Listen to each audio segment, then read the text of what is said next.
Hey y'all, how you doing? Good morning. Welcome to Morning Night Live. I see people are coming and going, but hey, even if there's only four of you here, I'm still going to run my mouth. So, something caught my eye on Twitter this morning. I was going through my show prep and I was looking at things to talk about, and one tweet grabbed me, and so I'm kind of going to pass up on a little bit I was doing and just focus on that to start, and then we'll figure out everything else from there. So let's play the intro and I'll see you in a minute. Ladies and gentlemen, coming to you live from the Lucky Dog studio in a hidden location somewhere in the upper Midwest of the United States of America, it's a brother making his own way but with all the wrong opinions. Welcome to the Morning Night Live with your host, yours truly, Dawg Knight.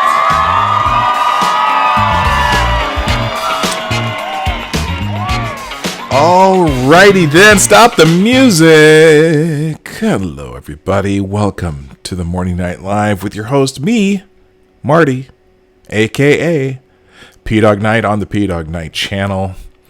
There's only a few people here today, but that's okay. They can watch it later if they really, really care.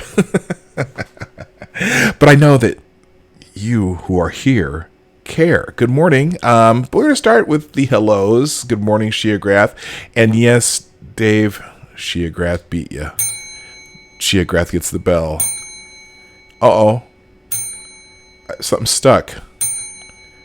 What the hell's got... That's all right. It's Labor Day, and we can do more than one bell. Am I buffering? I might have to plug this damn thing in. It says I have an excellent connection. Anyway, also good morning. I already said hi to Sheagrath and Diesel Dave. Good morning, Max Del Rio, and whoever those people are that are lurking in the background. You're welcome to lurk all you want. I am so glad you're here. Welcome to the Morning Night Live. Yes, I have my just woke up morning voice, so it's a little deeper than normal because, hey, it's Labor Day and I didn't have to work at the other place today.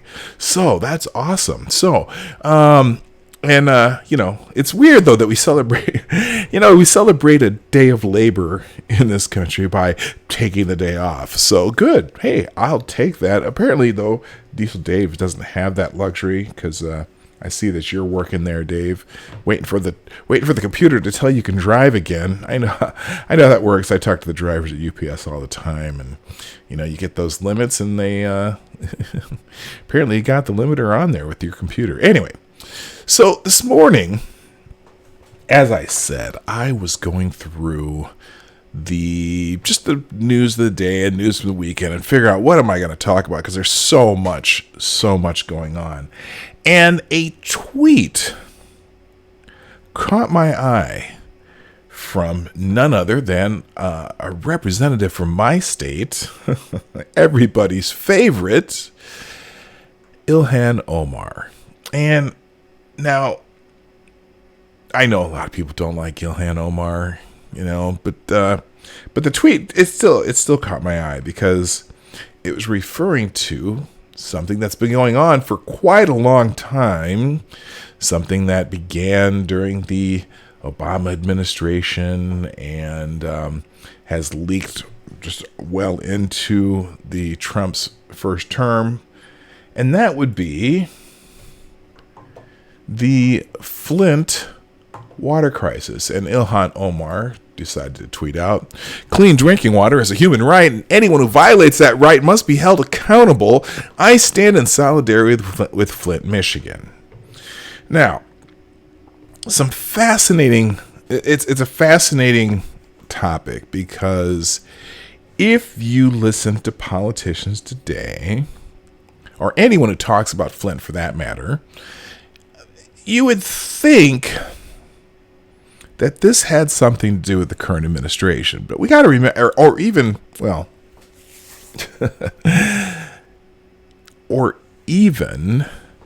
have some... The people who talk about this the most seem to be Democrats. And you would think the implication is that somehow throughout this chain of command, the only person, if you listen to them, that you'd think that this is something that, the right wing did to hurt black people in Flint, Michigan, or hurt minorities, or if this was in a white suburban district, this is a problem that would have been addressed and fixed immediately.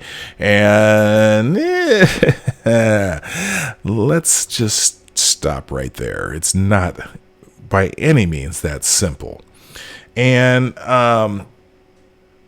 so if you understand the actual history of what happened in Flint, you'd realize that there's only the levels of government F up here are just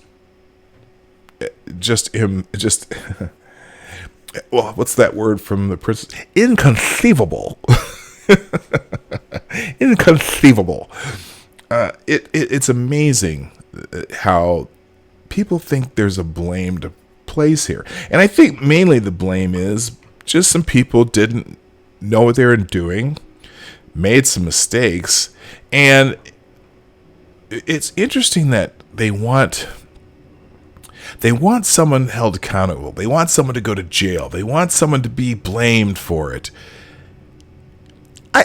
It's very difficult to say, okay, someone came in here and did something on purpose to try and poison all the people of Flint, Michigan. That's really not the case. Now, granted, they were trying to save money. They were trying to figure out a way to change over their water, and they made a huge, huge mistake that I don't know if you could have anticipated the problem or not. Just different ways, different waters treated. You would think somebody would have fixed something. So I click on this. So I click on the article that Ilhan Omar decides to highlight. And it's from ABC News. It says it's 5 years since the city's water crisis began. Is that the right way is that proper English? Shouldn't it just be began? It's been 5 years. Okay, ABC News needs some Twitter editors. It's been 5 years since the city's water crisis began. That's a terrible sentence, isn't it? It's been 5 years since the city's water crisis began, or was brought into the conscious of America. Anyway, now, even after officials have said the situation has vastly improved, Flint's residents trust in their water and in their government is badly corroded. Hey, I don't freaking blame them. Would you want to drink Flint water even now? So here's the story. The Flint leaders announced a bill buying time for further prosecution in water probes. So they want somebody prosecuted over this. I kind of understand that. Just after dawn, Michigan Senate Minority Leader Jim Ananich wakes up. Bleary-eyed, he shuffles downstairs to the kitchen. He can already hear his 4-year-old son Jake softly stirring in his room. Jake likes to ease into the day, but soon he'll emerge hungry. This is a very dramatic way to start an article. Is this an opinion piece? Is this analysis? What is this? It shows nothing. Okay, this is news. Okay, that's a weird way to start news. By telling a story. Let's tell an anecdote. Anyway, Jake wants oatmeal. Jim reaches into the cupboard for their big Quaker Oats variety box, picking cinnamon. A half-full 35-count value pack of purified water is perched on top of the fridge. More bottles are stacked on the shelves inside. Ananich grabs strawberries and two water bottles, light bouncing off their clear plastic ridges. Oh, how dramatic. He snaps the caps, seals, and pours the water over a few fat red berries. Now, wait a minute. What the hell? Now, listen.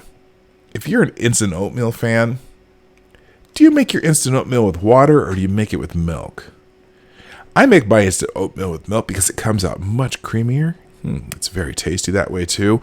When you make it with water, it's kind of dull and gritty and whatnot. But if you make it with milk, it gets nice and soft, tastes good, has creamy flavor to it. Don't make your instant oatmeal with water. Come on. Anyway, Snap, another bottle for the instant oats. Ananich will use filtered water for his coffee, but for Jake, it's always pure bottled water. He doesn't let his son turn on the faucet. The kitchen sink remains untouched. In Flint, Michigan, that's what you do. Yeah, it's a novella, Max Theory. It's funny. It's very, very newsy. It should say opinion or it should say analysis. But this isn't just listed. This is just looking like it's regular news. Nowhere in this does it say it's analysis. Anyway, it's been 5 years since the city water crisis. Again, she did it again. It's been 5 years since the city water crisis began.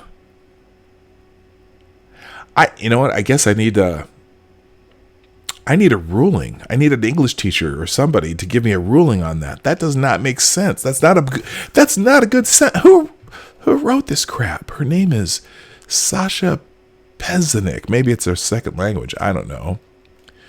Anyway, it's been 5 years since the city water crisis began.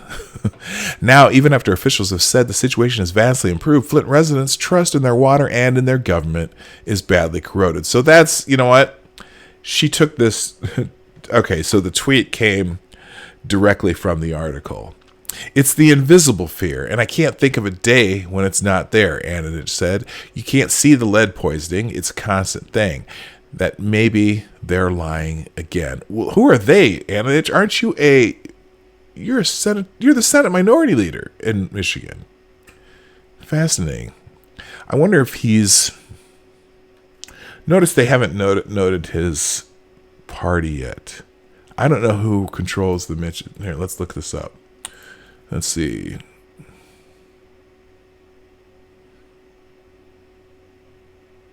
Okay. I don't know why. Okay, that leads to an article. Whatever. Anyway,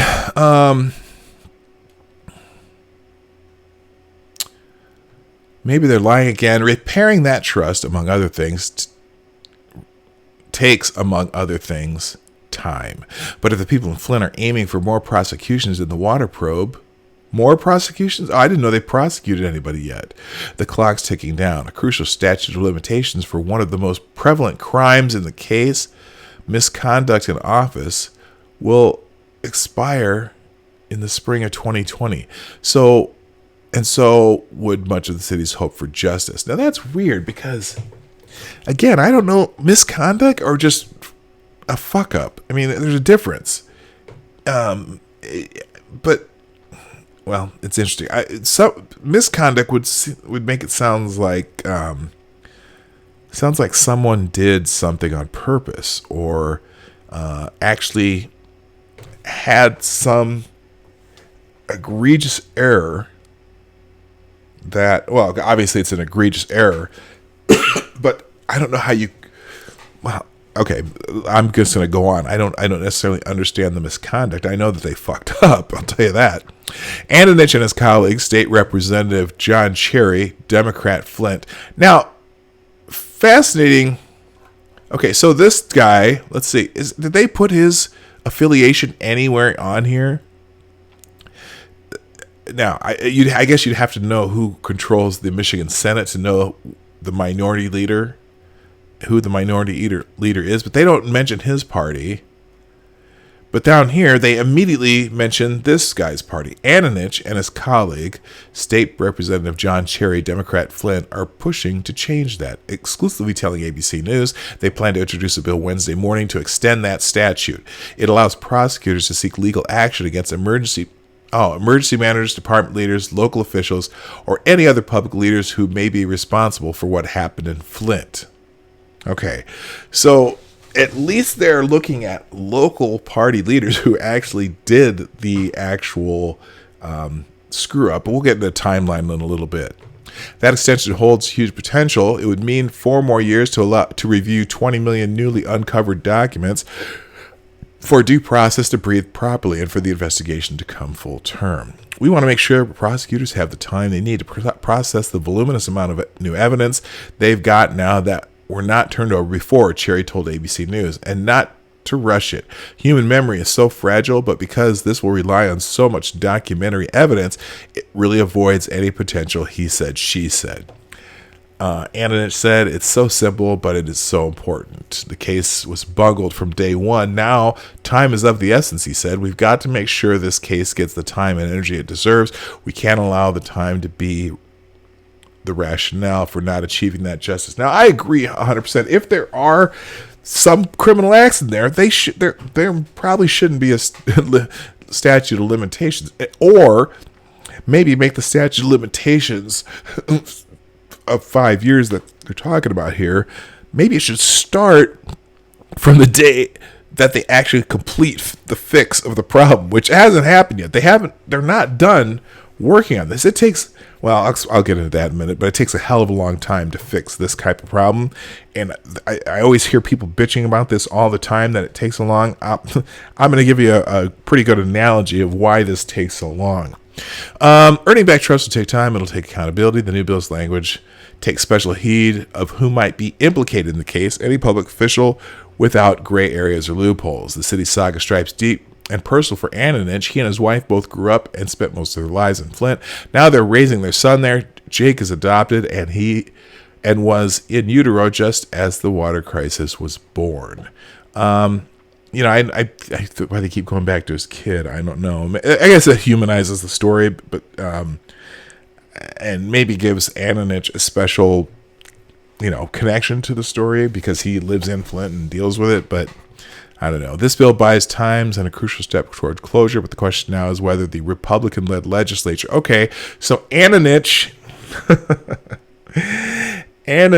is a Democrat also, and the now that's fascinating because I don't think the Republican led the legislature when this crisis began.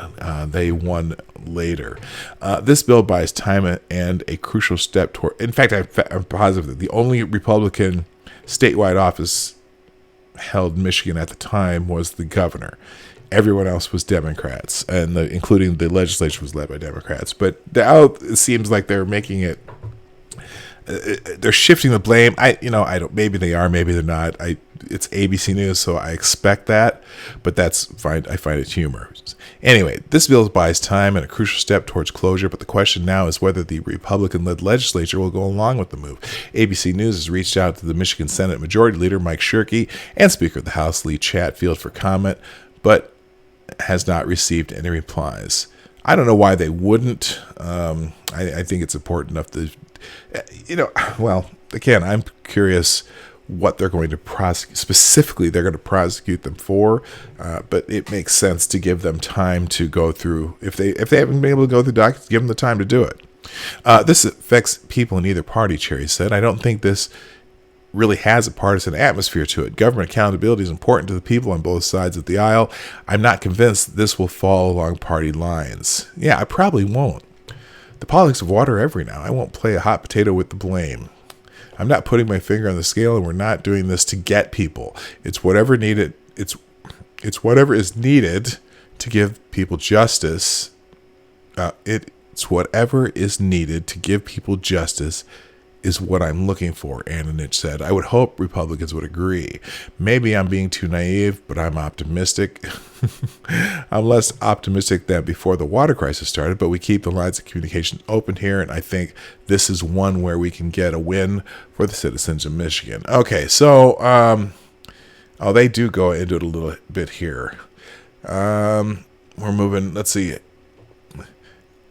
When you leave your capital office, you're still being a human being, right? And I think if you're thinking about this from an empathetic standpoint and you think this happened right in my community, my people, myself included, it's not who's to blame, Democrat, Republicans lens.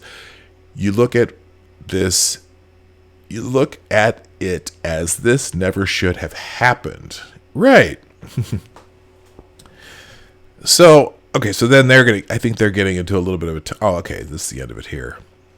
Let's go through the rest of this, then we'll move on.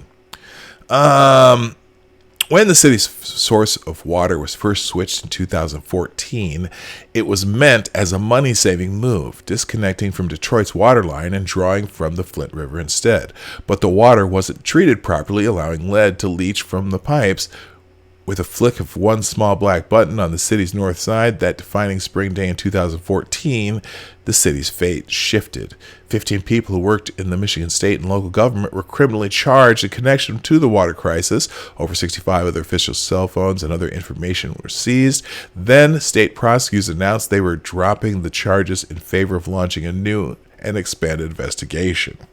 Now, let's see, 3 of the 15 originally charged have already taken a plea deal. Charges against the others include felony misconduct in office, willful neglect of duty to conspiracy, and involuntary manslaughter. If those charges are revived, they could touch top officials in Flint and Michigan governments who stand accused of saying the water was fine. Now, that's the case, if they falsely claim the water was actually fine, I could see maybe that being some sort of case. Again, I don't know if they intentionally did that, but who knows, man. Wow. In this new probe, Solicitor General Fadwa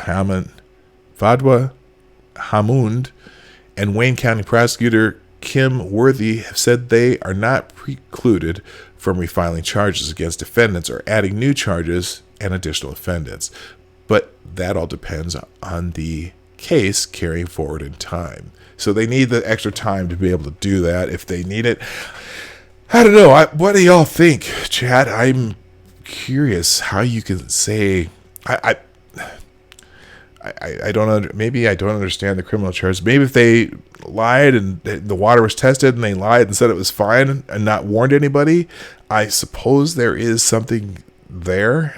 It's weird. It seems like they just want to prosecute somebody for blame, and wow.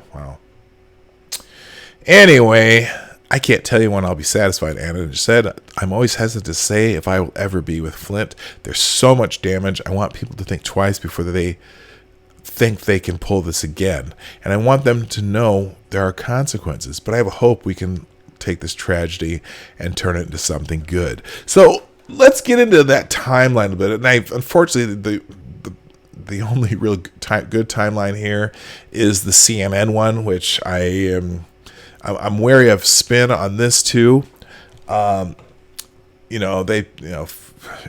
Little facts about Flint. Flint once thrived as the home of the nation's largest General Motors plant, and the decline of the city began in the 1980s when GM downsized.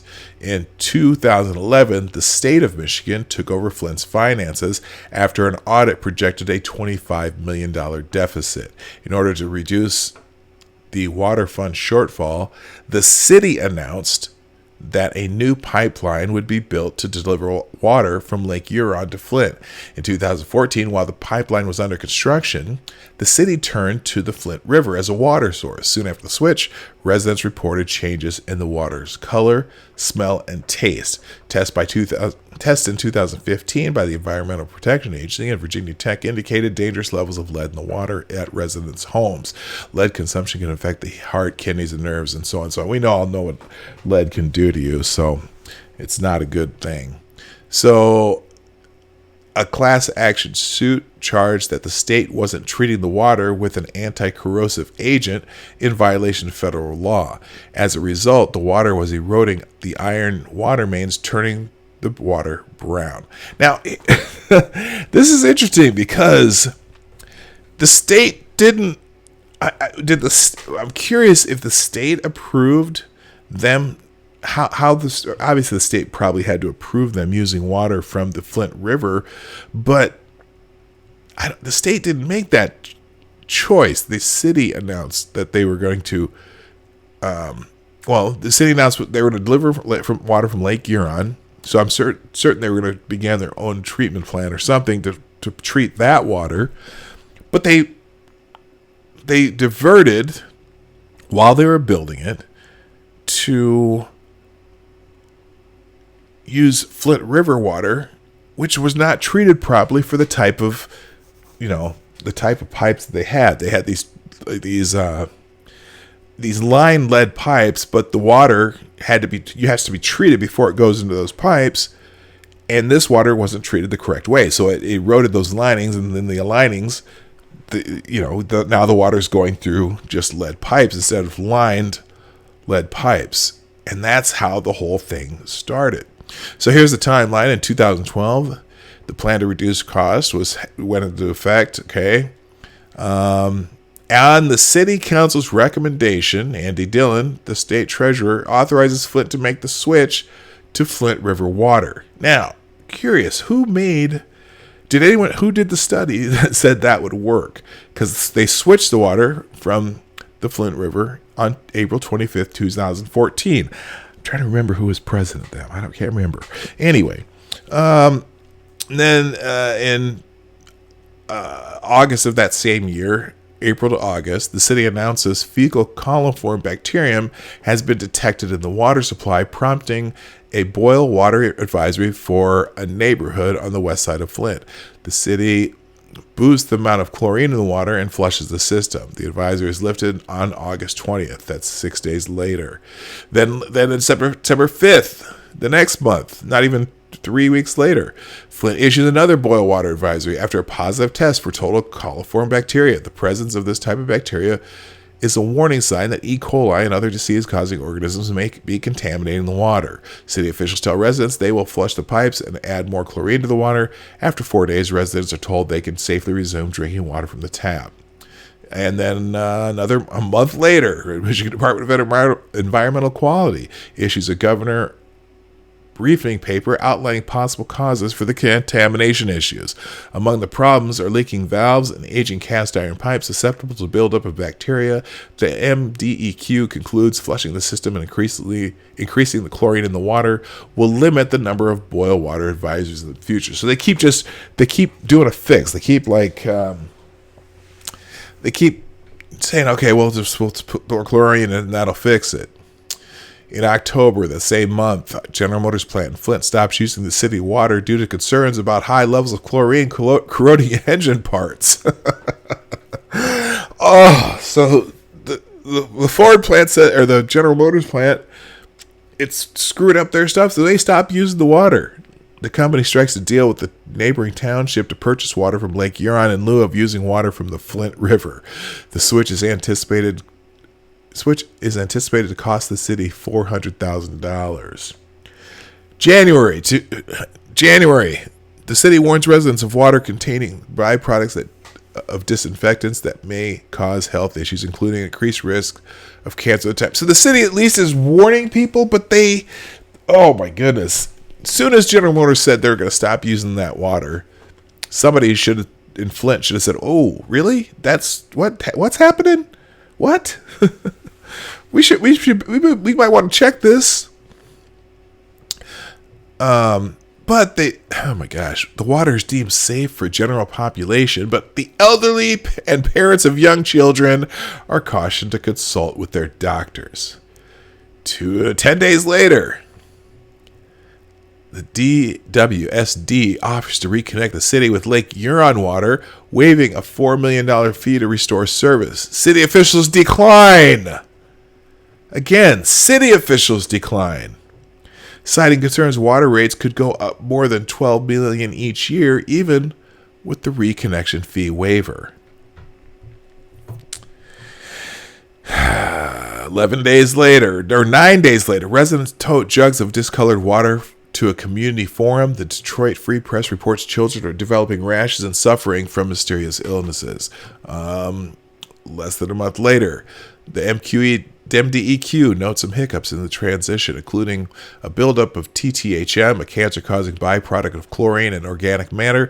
In a background paper submitted to Governor Rick Snyder, the MDEQ states that elevated TTHM levels are not an immediate health emergency because the risk of disease increases only after years of consumption. Oh, this is a cluster F. You know what that word is. Snyder announces a $2 million grant to fix problems in the pipes and sewers. So this is just in the first, this isn't even a year after they've discovered there's problems. 2014, and the problems continue into February. EPA notices notifies MQED. Same. This is February, the end of February that month. This still in the first year. Detectives dangerous levels of lead in the water at the home of Flint resident Leanne Walters, a mother of four. She had first contacted the EPA with concerns about dark sediment in her tap water, possibly making her children sick. Testing revealed that the water had 104 parts per billion of lead, nearly 7 times greater than the EPA limit of 15 ppb.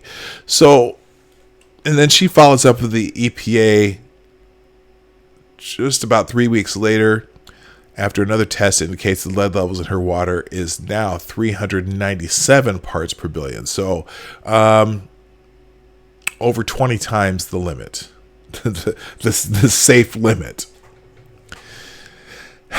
Then, March that month, Flint Council members vote 7-1 to stop using river water and to reconnect with Detroit. However, state-appointed emergency manager Jerry Ambrose overrules the vote, calling it incomprehensible, claiming that the cost would skyrocket and the water from the Detroit is no safer than from Flint. Okay, so state-appointed emergency manager Jerry Ambrose needs to... we need to have a meeting with you, sir, Mr. Ambrose. We might want to have a little meeting with you because now, and now then, so that's when the lawsuits start happening. June 5th, EPA more high lead level warnings, and so on and so on. Let's see. After EPA, let's see. Oh, let's read this. This is about the memo. EPA manager issues a memo, high lead levels in Flint, warning that the city is not providing corrosion control treatment to mitigate the presence of lead in drinking water. According to the memo, scientists at Virginia Tech tested tap water from Walter's home and found that the lead levels was highest now at 13,200 parts per billion. Remember, the limit is 15 parts per billion. They're now finding levels as high as 13,000 plus parts per billion. Water contaminated with 5,000 parts per billion of lead is classified by the EPA as hazardous waste. So this is 2 times higher than the hazardous waste limit. 3 other homes also have high lead levels in the water, according to the memo. So that should have been the clue that somebody should be shutting down something. Okay. After the EPA, okay, so then ACLU post a video about the lead in the water. The mayor of Flint drinks a cup of tap water on local television to report to its sure residents that it's safe. I hate to laugh at this. This is actually a tragedy, but just reading about it again in hindsight is just, it's comedy. How stupid these people are. After the EPA memos leaked to the ACLU, a spokesman for the MDEQ tells Michigan Public Radio, anyone who is concerned about lead in the drinking water in Flint can relax. He explains initial testing on 170 homes indicates that the problem is not widespread. Okay, so maybe did they have results of that testing, or did he just lie to them? I don't know. Then in July, so this is about a year into it. So now we're back. It's about almost a year later in July. Still, Governor Snyder's chief of staff. I feel like I'm reading a Dr. Seuss book. The snaffles and the sniffles, and the piffles and the paffles. Governor Snyder's chief of staff, Dennis Muchmore, emails the Department of Community Health in response to reports by the ACLU and on public radio. I'm frustrated by the water issue in Flint. I really don't think people are getting the benefit of the doubt. Now they are concerned, and rightfully so, about the lead level studies they are receiving from DEQ samples. Can you take a moment out of your impossible schedule to personally take a look at this? So the governor's staff is taking it more seriously than the city then. Okay? He goes, wait a minute, there's something wrong here and you guys aren't doing anything. The MDEQ orders Flint to optimize corrosion control treatment in the water supply after state testing from the first 6 months of 2015 reveals elevated lead levels. Teams from Virginia Tech that conducted the water quality study issues a preliminary report indicating 40% of Flint homes have elevated lead levels. Oh man, this goes on and on and on. I'm just telling you. I'm just warning you right now. We might be talking about Flint the whole show today.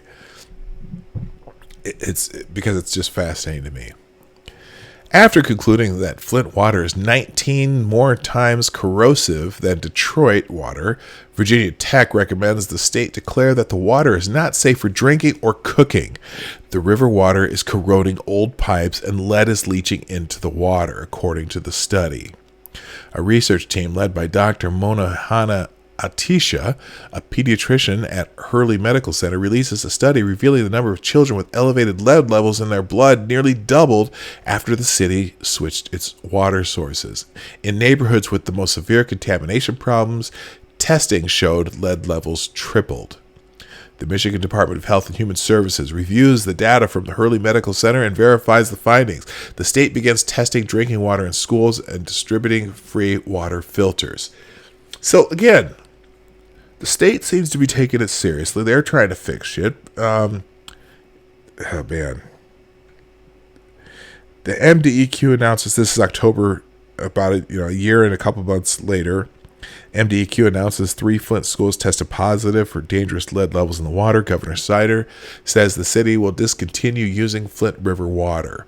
Governor Snyder signs a spending bill appropriating $9.35 million to help Flint reconnect with Detroit water and provide health services for residents. So the state government seems to be taken seriously. The EPA kind of did their job here. Their job is to come test it, and they did what they did. All right, so good for the Obama EPA. October 16, 2015, the city switches back to Detroit water. Residents are cautioned that it will take weeks for the system to be properly flushed out, and there may be lingering issues. The EPA establishes a Flint Safe Drinking Water Task Force. The EPA publishes a final redacted version of its report on high levels of 3 Flint homes, including Walter's residence. And then November 13th, this is the first lawsuit. November 13th, 2015. Residents filed a federal class action lawsuit claiming 14 state and city officials, including Governor Snyder, knowingly exposed Flint residents to toxic water. Wow. So anywhere in this timeline I've read so far,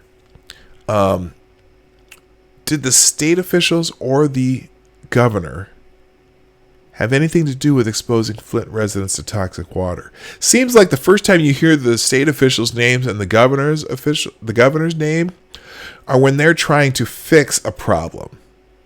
So I'm not really sure, and I'm pretty sure, and this was, I think the legislature was led by Democrats at the time. They were trying to do the right thing. The governor was trying to do the right thing. His staff member came out and said, frustrated by the water issue, and he's trying to, give the people who are complaining a benefit of the doubt and try to fix it. But the lawsuit includes Governor Snyder. I'll probably leave it. I'm going to click that one. And then December 14th, 2015, Flint declares a state of emergency. In January, Governor Snyder declares a state of emergency in Genesee County. A spokeswoman for the U.S. Attorney's Office in Detroit tells CNN that federal investigation is underway. The Michigan National Guard is mobilized to help distribute a bottle of water. Governor Snyder writes President Barack Obama to request the declaration of an expedited major disaster in Flint, estimating it will cost $55 million to install lead-free pipes throughout the city. Now, this is the part where I want to get into why it took so long, or why it's taking so long. Why it's taking so long to fix this problem. Because you hear people, there's still not clean water in Flint. Well, let's give an example. There's a huge road project in the city of Minneapolis. They have this giant kind of, it used to be called Spaghetti Junction, okay? Because there was all these different ways, through this one section where you hit Minneapolis from the south on north and south on 35, and the east and west on Highway 94. So they decided to redo this entire intersection. And all they're doing is everything's above ground. There's a bunch of cement, and they're tearing down roads, and they're building up roads, and they're still working on this project. And this project, just a road project for one intersection, has gone on. Well, they did the first section near another part where the Highway 62 and 35, intersect. And that project alone, 4 years, okay, for one above ground section of freeway, highway, etc. And now they're doing the other part, which has been going on for another 2 to 3 years. And so it's just a highway project on one small part of the freeway. Now imagine, I know in every large city you'll see a project like that. There was the Big Dig out in Boston, and anytime they're building a tunnel somewhere, projects take years to do, right? For roads. Imagine an entire city has a pipe system going throughout the city, going to every home in a town. And imagine that you have to dig up every single water line in an entire city. Well, water lines are underground, and they go to every single house. So your water supply, you have to disconnect or reconnect a water supply to every building that gets water in an entire city. How long is that going to take? It's going to take, I don't care how many people you get out there. You could bring in crews from 20 cities, and it's still going to take you 5 to 10 years because those city lines were built over, city lines are built and added on to over 20 years, and so the idea that it's taken this long, and I think they've gotten most of that project done in Flint, and it's taken them 5 years to do, but there's still parts of the city where they haven't completed it. But just, so anytime everyone wants to play, there's still not clean water in Flint. Think of the enormity, just the sheer enormity of that project. Okay. I mean, I couldn't imagine, my little town I live in, couldn't imagine them trying to do that, especially when it's over, how about, I imagine the city of Flint could very well be 20 square miles, just the city. I don't know. I'm guessing 10 miles by 10 miles, possibly. Is that possible? Or even 5 miles by 5 miles? Doesn't matter. You're taking, and the connection has to go all the way to your new water source or wherever they're sourcing water from. So I'm sure, and the fact that, the system is all lead, right? You have to, disposing of lead is not, I don't know if it's super tricky disposing of the lead pipe system, but you're changing an entire city's water supply. It's going to take years and years and years. So I just kind of chuckle when people say, Flint still doesn't have clean water. Well, think about how big a project it is, and you've ruined the entire system by taking water that's not treated the proper way for the type of pipes you have. So you destroyed the entire system. You've compromised the entire system. So it has to all be replaced. You can't reline lead, source lines without removing them. So it's an insane amount of work. It's an insane amount of, it's an insane project. You can't do it. You just got to replace everything. Thank you, Kevin Duggan, so much for the $5 super chat. By the way, Links down below if you're interested in doing that. Thank you so much for $5. Whenever someone wants to prove the diversity hire is dangerous and wrong, use Flint as examples. Oh, yeah, isn't that the truth, man? It just, but the audacity to, or maybe I was going to say audacity, it's to try and explain to someone who has an agenda of why it takes so long to fix something as vast as this particular problem. It's if they're gonna, that Flint line pops up in Hollywood, you hear it at the Oscars. Flint still doesn't have clean water. Yeah, that's just some virtue signaling bullshit. Well, I don't like using the word virtue signal anymore. It's become almost meaningless, but it is. That's what it is. That's someone who's trying to prove how woke and how smart they are without having any clue how long an engineering project such as that takes. All right, so I want to get back into this article a little bit. Back in this timeline. So then there are federal lawsuits in 2016. The governor's going and because this is March 2016, so it's still the House Committee. And it's funny, it's the House Committee on Oversight and Reform. That was still a Republican run, and they brought Governor Snyder in to talk about it because they want to figure it out.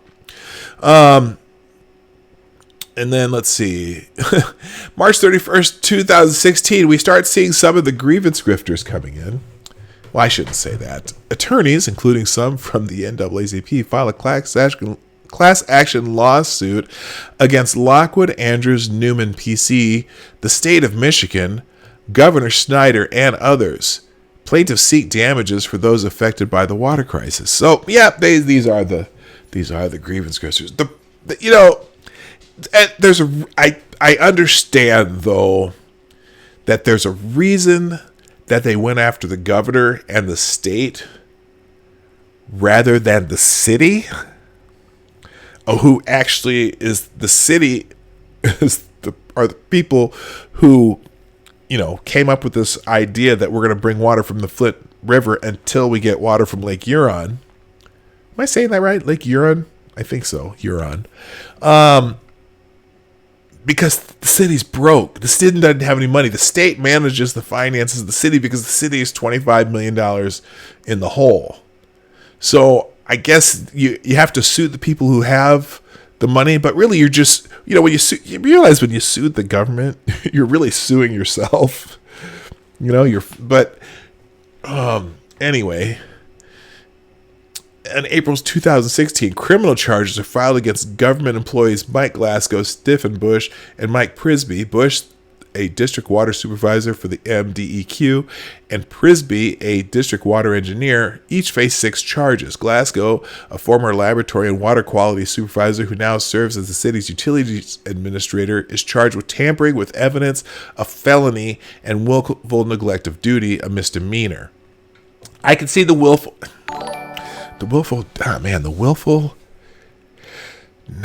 neglect of duty. That's fascinating.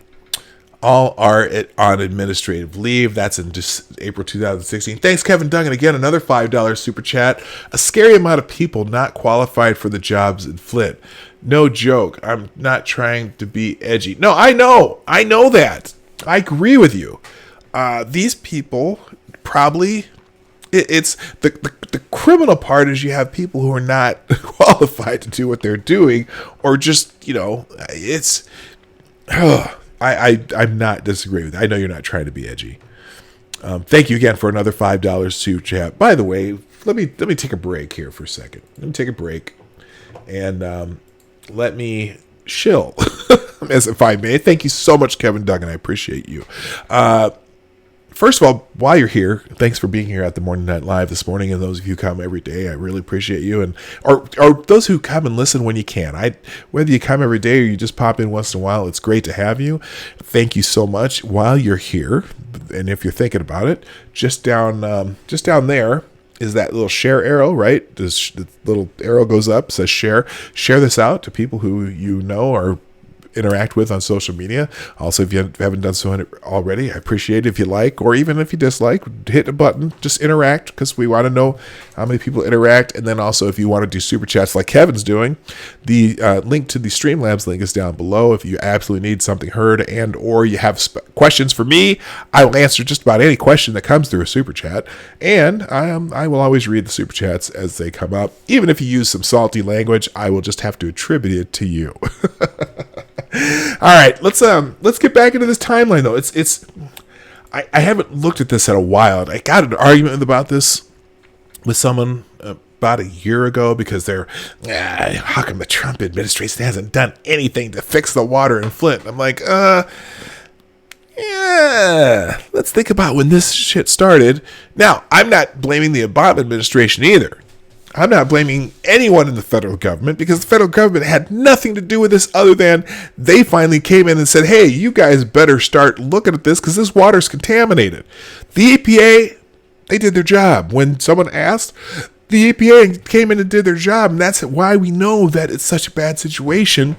But then now people want to go back and blame them. It's unbelievable to me. But you know what? Unfortunately, sometimes that's the way it works in our country. You have to go, okay, something bad happens. Who are we going to sue?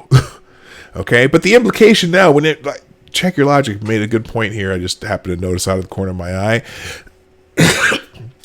When people go if they're at some award show, the Emmys or the Oscars, and they make that little snarky, and Flint still does not have clean water. You know who they're blaming. You know exactly who they're blaming. They're blaming Trump. They want to. I guarantee you, someone's going to say, "Oh, this Trump went Clint. What is it, Flint? Trump Flint water crisis will trend one of these days." I'm sure it will, because that's just how you want to blame somebody. You want to blame the person that you hate the most. Or blame the party that you hate the most. So that's why the, Hollywood types are, Flint still does not have clean water. I can just see Janine Garofalo, on stage. Flint still doesn't have clean water. I'm so hip and edgy. Anyway, by the way, I didn't say, a couple other people have popped in since the beginning that I haven't said hello to. Good morning, Nate. How you doing? Nate 138. And Kevin Duggan, of course, who's been so kind with the super chats. Good morning, Check Your Logic, Straight Sith Mail, and anyone else who's now lurking that wasn't here when we started. So good morning, everybody. So now, so May 4th, 2016, the Holy One, President Obama, visits Flint to hear firsthand how residents have endured the city's water crisis and to highlight federal assistance to state and local agencies. So,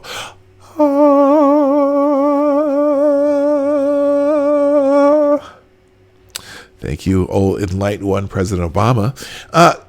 In May, also, that same day, Mike Glasgow reaches a deal with the prosecutors contingent on his cooperating as a witness in the investigation.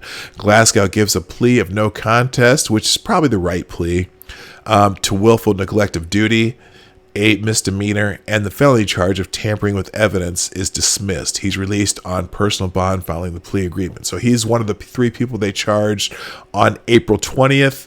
He does a plea agreement within a month. Let's see, June 22nd, Michigan Attorney General Bill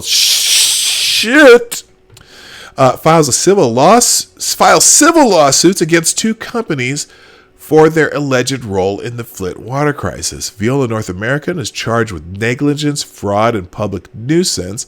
Lockwood Andrews Newman is charged with negligence and public nuisance. Now, I'm curious. So and I guess we'll find out eventually. I don't know what happened with those lawsuits. But if those suits,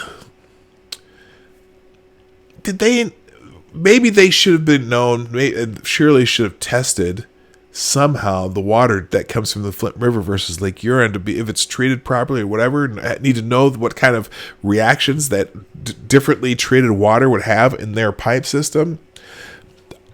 Maybe that's the problem. I mean, the city, I want to know who did the environmental impact studies before they switched the water from Detroit to the Flint River. Because the Flint River thing was supposedly just a temporary thing until they finished the project bringing water in from Lake Huron. And I'm sure that the water from Lake Huron would have had to have been treated somehow before it got there. But who made that mistake? So you had Detroit, you had Lake Huron, and you had Flint River. So sometime whoever made this decision should be held accountable. Now, according to this timeline, the city made that decision. So who was advising the city at the time? It certainly wasn't the governor. Okay, it wasn't the governor who did that. But anyway, so they filed that suit against those three companies. July of 7 days later, 6 current and former state workers are also charged as the criminal investigation continues. So again. So 6 current and former state workers are charged. So they're charging state workers for what? For decisions made by the city of Flint? And the state workers who are just doing the job get charged? And now, who knows? Maybe did the state workers miss something that they should have easily seen when they were doing this job that the city has asked them to do? October 18th, 2016. So this is 1 year. No, this is 2 years into the crisis. Okay, 2 years into it. The state of Michigan and the city of Flint are ordered to deliver bottled waters to homes where government hasn't checked to ensure that filters are working properly. Because they gave a lot of people filters. The filters still... Yeah, the filters didn't really... When it's lead, I don't know how much you could filter out with those filters, so they made sure they were ordered to deliver bottled water to these people. December 20th, 2016, 4 officials, 2 of Flint's former 8 emergency managers who reported directly to the governor, and 2 water plant officials are charged with felonies of false pretenses and conspiracy. And again, what's the... yes, I don't know. They should be fired. They should be... You're charging with felonies. So there was a conspiracy to do what? I'm assuming this is a conspiracy to cover up the problems. I don't know. So they are accused of misleading the Michigan Department of Treasury into getting millions in bonds and then misuse the money to finance the construction of a new pipeline, forcing Flint's drinking water source to be switched to the Flint River.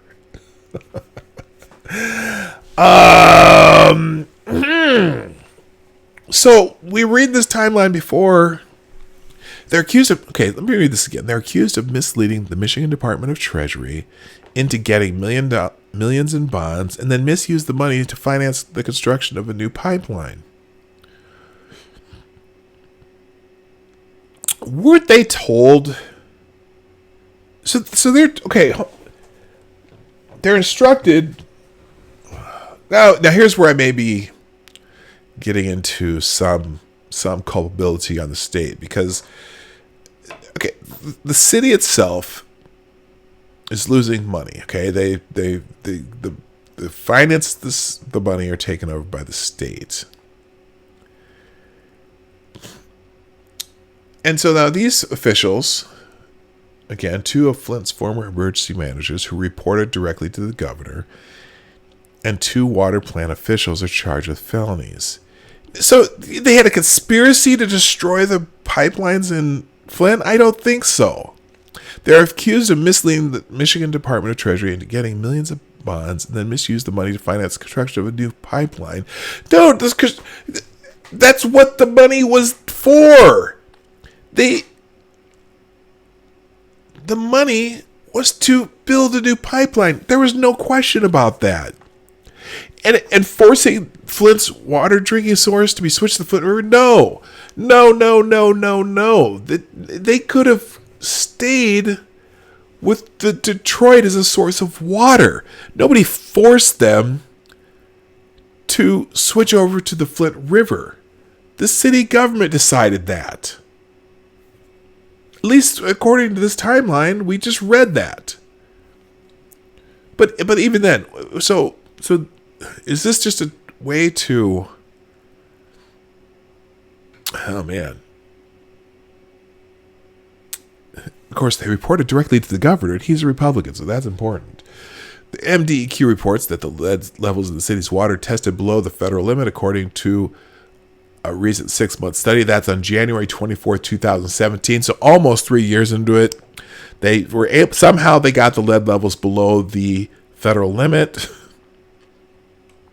And it was a 6-month study. So they somewhat averted the crisis, even though they still had to change all these. They certainly hadn't completed the task of changing all the pipes over. Anyway, on January 30th, 2017, $722 million class action lawsuit is filed against the EPA on behalf of more than 1,700 residents impacted by the crisis. Again, this is a case of, who do you sue? You sue whoever has the most money to win. Okay, so the EPA came in, did its job, told them the water's bad, told them they had to fix it. How are they going to, but the EPA is now being sued in a class action lawsuit. That's how it works, I guess. In February 17th, 2017, the Michigan Civil Rights Commission issues a report.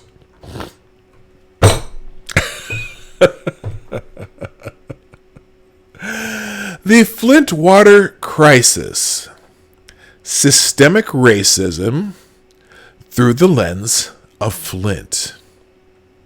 According to the 129-page report, deeply embedded institutional, systemic, and historical racism indirectly contributed to the ill-fated decision to tap the Flint River for drinking water as a cost-saving measure.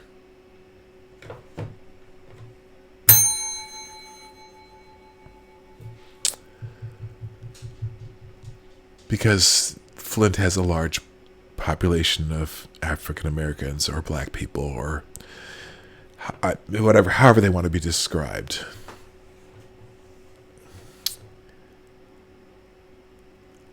So the city is racist. The cost-saving measure that they're... Oh my... The decision to tap the Flint River for drinking water is a cost-saving measure. That wasn't their decision. Hello, Mr. Monopoly. No. Their decision was to change their system over so they could bring in water from Lake Huron. The Flint River decision by the city was just a temporary cost-saving measure. So the government of the city who made the decision,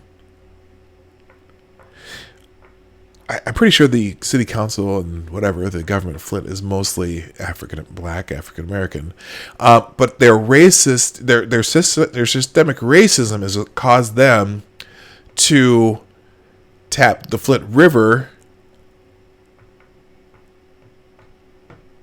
is because of systemic racism.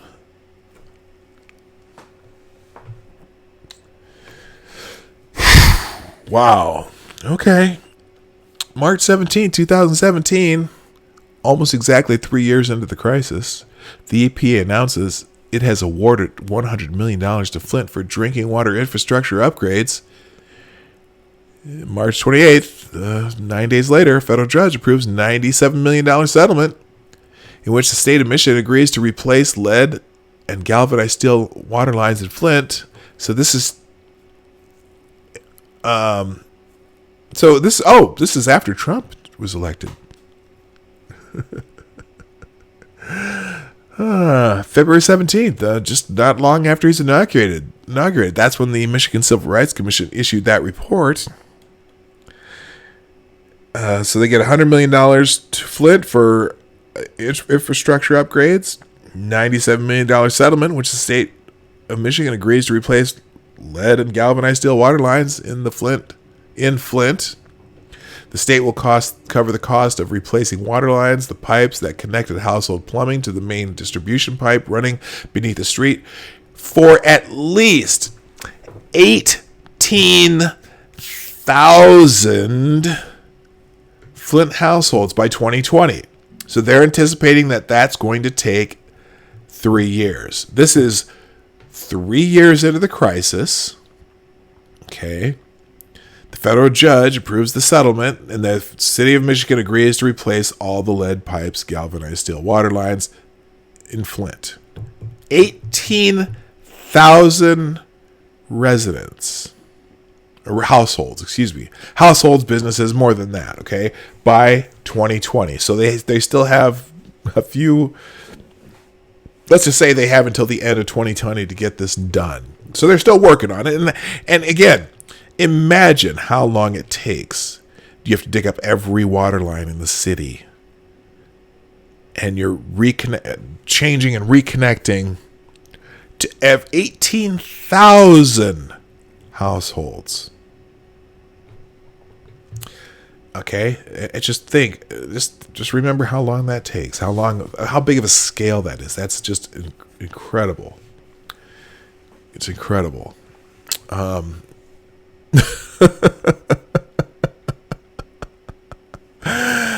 Kevin Duggan, hilarious. Yes, water can be racist. You've never heard of white water rafting? Oh my God. So then the Michigan Attorney, June 2017, the Michigan Attorney General's office announces that several state officials have been charged with involuntary manslaughter in connection with a Legionnaires' outbreak between June 2014 and November 2015 that killed at least 12 people. So the state... Okay. State officials. October 12, 2017, the House Oversight Committee sends a letter to Snyder requesting clarification regarding his sworn testimony that he did not learn about the outbreak of Legionnaire's disease in Flint until 2016. Question about the accuracy of the governor's statement are rooted in court testimony by one of his aides who said he told Snyder about the outbreak in December 2015. Okay. Snyder announces the end of free bottled water program in Flint, claiming the water quality has been restored. The program was part of a $450 million state and federal aid package. The state had been handing out bottled water and filters at several distribution points across the city and will stop once the current supply runs out. That's April 6th. So they haven't completed the project, but they're not handing out bottled water for free anymore. And June, oh my gosh, we're almost done with this, guys. I know this is getting tedious, but July 19th, 2018, the EPA Inspector General published a report that strongly criticizes the local, state, and federal government's delayed response to the water crisis. This is a case of where, depending on government to act quickly about anything.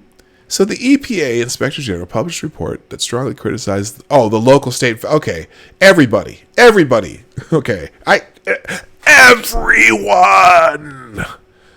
One of my favorite Gary Oldman quotes. And then on August 20th of last year, A judge rules that there is sufficient evidence to proceed with a criminal trial for one of the officials charged with involuntary manslaughter in connection with the Legionnaire's disease outbreak. Nick Lyon, the state's Health and Human Services director, allegedly failed to alert the public about a Legionnaire's outbreak in Genesee County when he had noticed that another outbreak was foreseeable, and conducting an investigation of the Legionnaire's outbreak in a grossly negligent manner. I guess I can see that if that's what happened. Okay, that makes sense to me now. If he knew somehow that there was a Legionnaire's outbreak, it's his responsibility to notify the public. If he didn't do that properly, I could see where he would be charged in that. That makes sense. October 5th, 2018, last year, Flint Community Schools announces that new ultraviolet water filtration systems for water fountains are being installed at schools throughout the city. Billionaire Elon Musk and the Musk Foundation funded the project with $480,000 donation to the district. Well, good for Elon Musk. You know, there's some. It's funny because I get a chuckle when Hollywood celebrities always, bring up their personal grievances about things in the world that should be funded, but just aren't getting enough funded. I'd like to see it when people put their money where their mouth is. And Elon Musk, regardless of what you think about him and his company, he does tend to put his money where his mouth is. I can even respect, the Bill Gates of the world and all these other people. But if I hear, for example, Melinda Gates say something about, well, this is something that should be funded. Hey, you are worth Melinda Gates, you're worth $70 billion on your own because of who you're married to. Okay, your net worth gets listed separately from your husband's because you're married to him. Feel free, spend your money, put your money where your mouth is. But Elon Musk did that in this case, and a lot. I'm not saying that she doesn't. She funds a lot of very noble causes, but still. April of last year, we jumped from October of last year to April of this year. Just a few short months ago, U.S. Judge Linda V. Parker rules that Flint residents can proceed with lawsuits against the federal government in connection with the city's water crisis. Again, you sue where you can get the most money. Clearly, the local officials and some state officials are probably most culpable in this crisis. It seems like the federal government, as soon as they were called in, did what they're supposed to do, right? The EPA came in and said they saw this and you need to fix this and this and this and this. This U.S. Judge Linda V. Parker rules that Flint residents can proceed with lawsuits against the federal government in connection with the water crisis. The federal government's the one giving them money to fix the shit. May 9th, 2019, a few months ago, Snyder's cell phone and hard drives are seized by authorities in connection to the Flint investigation. More than 65 other current and former officials also have their cell phones or other information seized. Okay. June 4th, 2019, Mayor Kim Weaver issues a statement in response to EPA Director Andrew Wheeler's claim that Flint water is safe to drink. My feelings regarding if and when I will declare the water safe for residents to drink have not changed. The medical community and scientific community will both have to be in agreement after a period of testing over time that the water is safe to drink before I ever declare it safe. Okay. That's the mayor responding to the EPA director. So the mayor of Flint, the leader of the government that started this problem, now is not going to listen to the EPA director, which is fine. They need to be wary. I'm sure everyone in Flint is extremely wary of, of their government, any government that may have caused this crisis. Now, until that time, whatever that time in 2020 is, that that the job is complete, when they've replaced all the pipes to those 18,000 residences and businesses and wherever else water is piped in Flint, because they done messed up. Maybe they'll change them to stainless steel. Well, I don't know how you can use stainless steel for underground pipes. I don't know even know how it works. All I know is that the linings of those lead pipes are no good because they use the wrong kind of water coming through them. And somebody made that decision in error, clearly.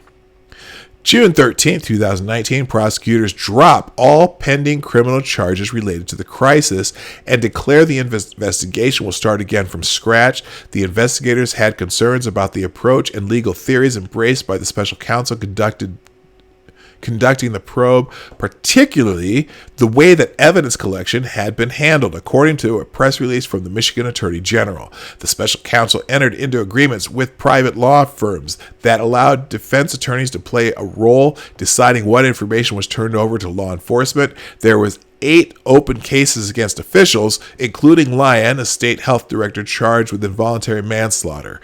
The move does not impact the 7 officials who previously pleaded guilty to offenses.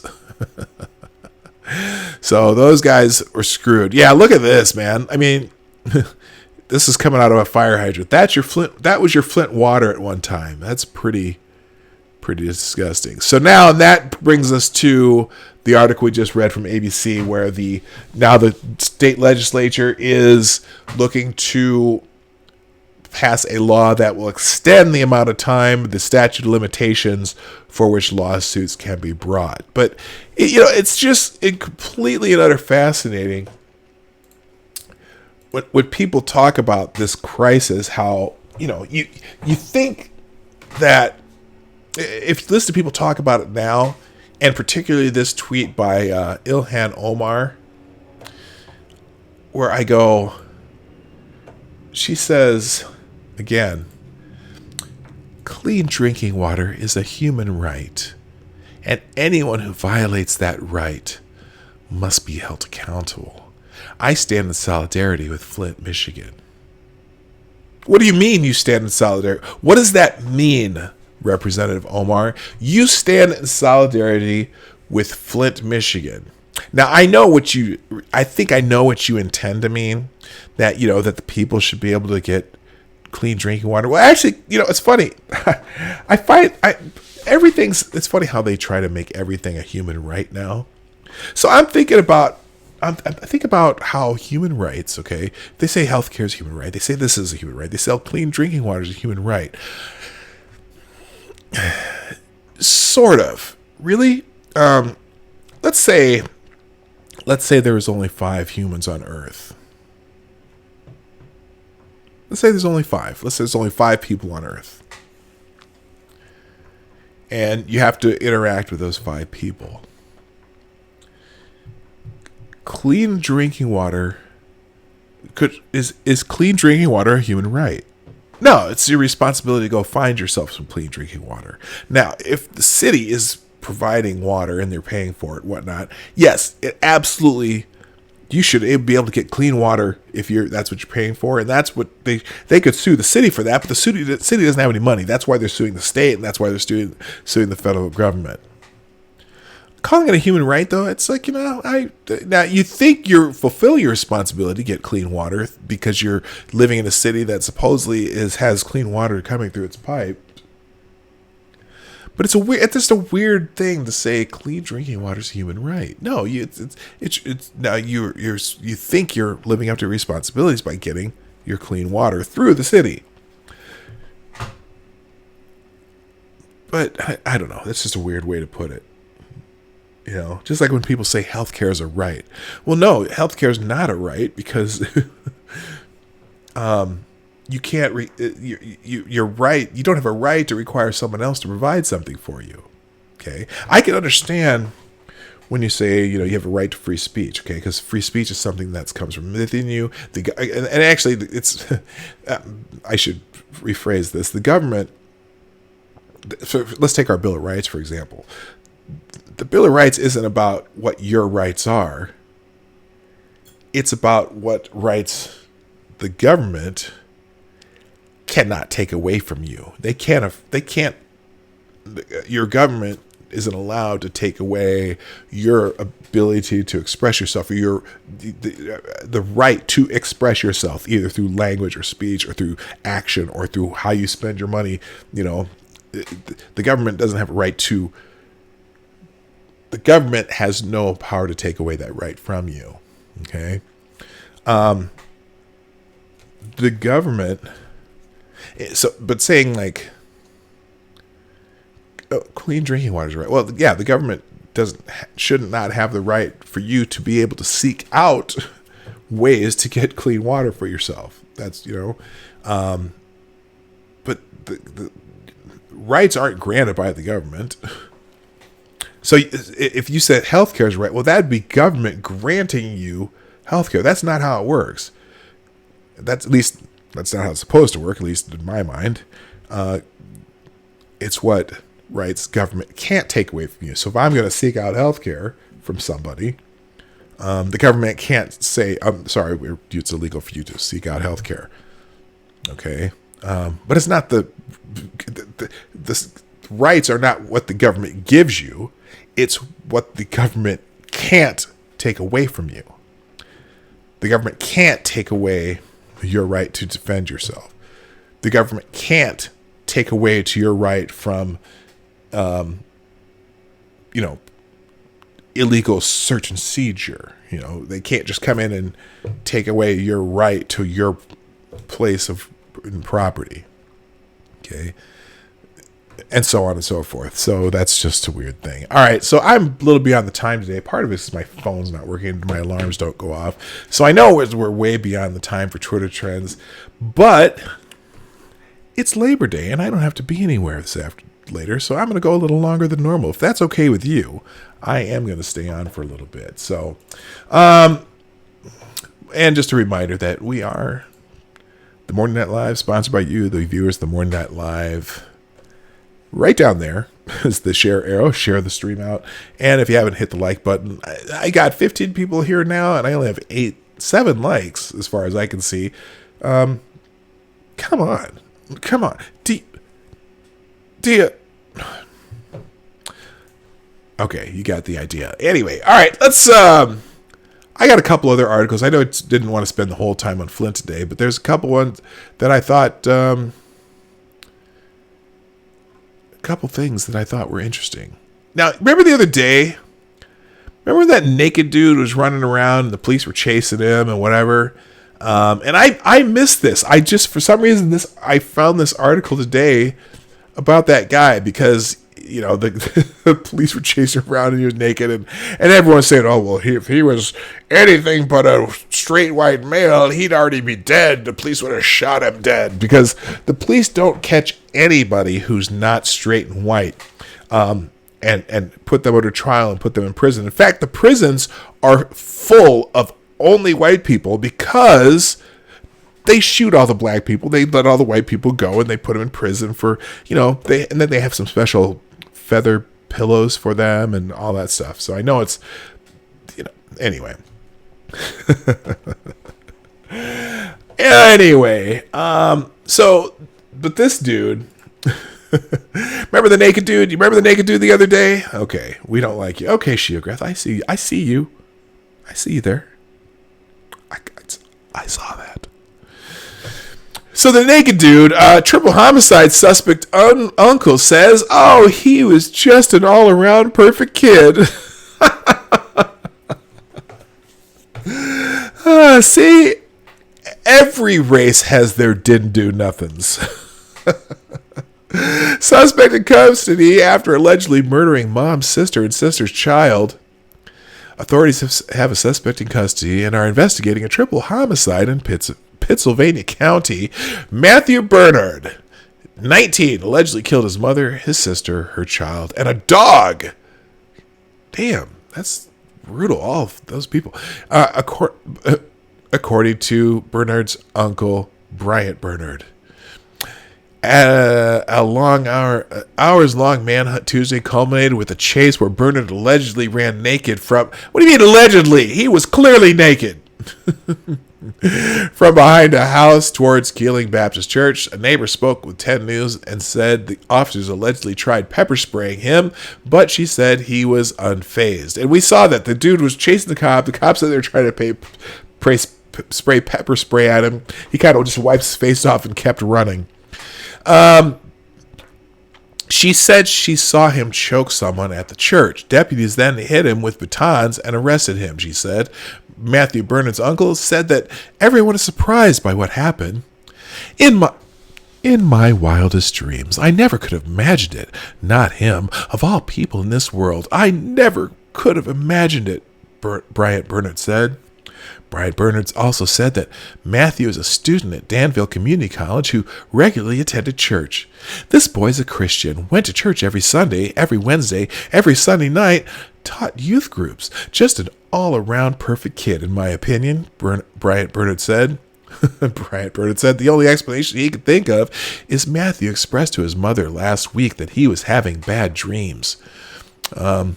Yeah, well, now the bad dreams are going to be of police beating his ass with a baton while he's naked because he led them off into a chase. So, yeah, allegedly he killed these people. Allegedly he ran naked from behind the house. But allegedly he's just a jackass, too. Anyway, all right, moving on. Gavin Newsom is giving free community college for 2 years, and apparently it helps only 2% of students. If I don't say it, someone in the chat remind me something about the whole free college thing. Governor Gavin Newsom officially announced Sunday that first-time community college students will be able to attend tuition-free for the first 2 years. The state already covers tuition costs for the first year and covers all tuition expenses for low-income students. The new benefit will therefore target wealthier students, covering an estimated 33,000 students. Less than 2% of the 2.1 million students enroll in one of 115 community colleges across the Golden State. So he's on the free college bandwagon. You know, free college is never really free. It's going to cost somebody some money. But you know what? If they can find ways to make community colleges cheaper, I don't have a problem with that. I just the idea that you're going to give everybody free college. Think about how that would work, because right now, there's a hell of a lot of kids who do not value the free school they already get, aka elementary through high school, right? So there's a large number of kids who never graduate high school. So when you say you want to give free college to kids, who does that help? What does that do other than, well, the kids who are already going to go to college, right? Because low-income kids can get financial aid in the form of grants and things, and so it's costing them less. But even then, again, so many kids who don't ever graduate college, first of all, there's that group who's not going to benefit from free college because they're to start. But then there's a lot of kids who do graduate high school that aren't college ready, or not even just college ready. They're never going to go to college. There's kids who do graduate high school. They're not going to go to college. They barely got through high school, right? So what good is free college going to do them? So basically, you're giving free college to a bunch of people who, in theory, when they finish college, are going to be making more money than all these people who never went to college. But all these people who never went to college, who work in the lower paying jobs, or some of them, and there's plenty of people who never went to college that get rich. But anyway, all these people who never went to college get to pay for all these kids who get college for free now, who are going to get college for free and make more money than all these people who, in theory, make more money than all these people who didn't go to college or not going to get a chance to go to college or whatever. The guy who, digs ditches for a living gets to pay for college for all those kids over there, including, if he has his own kids or she has her own kids, their taxes get to go to pay for college for all these kids who, whatever. Makes no sense. Anyway, so yeah, the Gavin Newsom's plan. So yeah, it just pretty much it helps the little small number of people who aren't already getting community college for free in California. Next article. This one's interesting. Tennessee man sues Popeyes for running out of its new chicken sandwich. Sue the people with big pockets. See what you can get. Right. A Tennessee man sued Popeyes for running out of its popular new chicken sandwich. He accused the fast food restaurant of false advertising and deceptive business practice. He complained the shortage caused him to waste his time because he had to drive around Chattanooga. From the Chattanooga Free Press, I can't get happy. I have this chicken sandwich on my mind. I can't think straight, he told the Times Free Press on Thursday. It just consumes you. Barr, who owns a company in the automotive industry, claims Popeyes purposefully overhyped the sandwich and under-deliver quantity to increase popularity and garner attention. It's totally deceptive. Who runs out of chicken? It's a big fiasco. Someone has to stand up to big corporate, said an agitated Barr. Everyone is captivated by these sandwiches. They've got everyone gassed up on them. Wow. Oh my goodness. Popeyes provided a few restaurants with the sandwich on August 12th. The item caught the eye of the public when Popeyes feuded with Wendy's and Chick-fil-A over who had the best sandwich. Oh my gosh. Oh, he's asked for $5,000 in damages. Wow. Holy shit. Holy shit. What's sad is, actually Popeyes could do something. I wonder if Popeyes could settle for, the price of his gas and a couple free sandwiches. So, dude, it's a chicken sandwich. Go to Chick-fil-A. Popeyes provided. Okay, yeah, we already said that. Barr drove around town to find this supposed divine sandwich. He blew out its tire on the adventure, which also broke a $1,500 rim on his car. You know what, dude?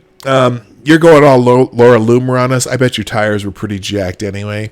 After he fixed his car, he continued to search on Craigslist. One man claimed his friend at Popeyes stashed some in the walk-in freezer. He told Barr to meet him behind one of the locations for a sandwich. Barr handed the man $25 for the $5 sandwich. He owed $20 for the troubles, but once the man went inside, he never came out. So Barr's a dumbass too. Barr went inside and told an employee what happened. The employee said a man matching the description had bought something and left out the front door. The humiliation caused his friends to laugh at him. Oh, the humanity! Barr filed a lawsuit to Hamilton County Circuit Clerk Larry Henry, representing himself. Barr wants $5,000 in damages. All right, good luck, sir. You should have consulted a lawyer first. I'm just saying. Next story. Man who finished cigarette during a bar stick-up says he'd do it again. This was amazing. This is from a couple days ago. So the bar, this guy lights up a cigarette while there's a robber in the bar, has him at gunpoint. Here's the footage of it. He may be the calmest man under pressure in St. Louis. This is video of a holdup at a bar. And ever since it first went public, a lot of people have been asking, who was the guy who lit up while staring down the barrel of a gun? Our Casey Nolan found out. It's a South City watering hole that's been in business since before World War II. Good morning, Bud Midnight Heavy Exile. is still cool. And pride is king. Quiet, comfortable living room kind of bar where people just kind of go to get away from their life and be comfortable somewhere where they don't have to kind of deal with stuff. But Wednesday, they did have to deal with some stuff for only the second time in 83 years that anyone knows of. Look up over the door and there's some guy there with an awfully big gun. Someone tried to rob the place. That was the sketchy thing to me, him being so erratic. The lone gunman waved what police say was a heavily modified pistol around the room, ordering people on the ground and demanding their money and phones. But when he came to one of the regulars, something unusual happened. He was a wild card that the guy wasn't expecting. Not another punk trying to pull a punk move. Tony Tovar refused to comply. I'm so tired of people in South City think that they can control people because they want to muscle their way in with firearms or He lights a cigarette. That's some kind of aggression. People who were there say after that, the robber settled for the cash drawer and left. No one was hurt, and just about everyone but Tony thinks he's a big reason why. A lot of us want to be like that. A lot of people want to stand up to somebody like that. The other dude's hiding under the counter. I don't know if any of us would react that way. I just had a really good feeling that he wasn't out to harm anybody. He just wanted drug money. But it's probably not in your best interest if they have a loaded firearm. I wouldn't suggest that to just anybody. Would you do it differently? Absolutely not. Casey Nolan, 5 on your side.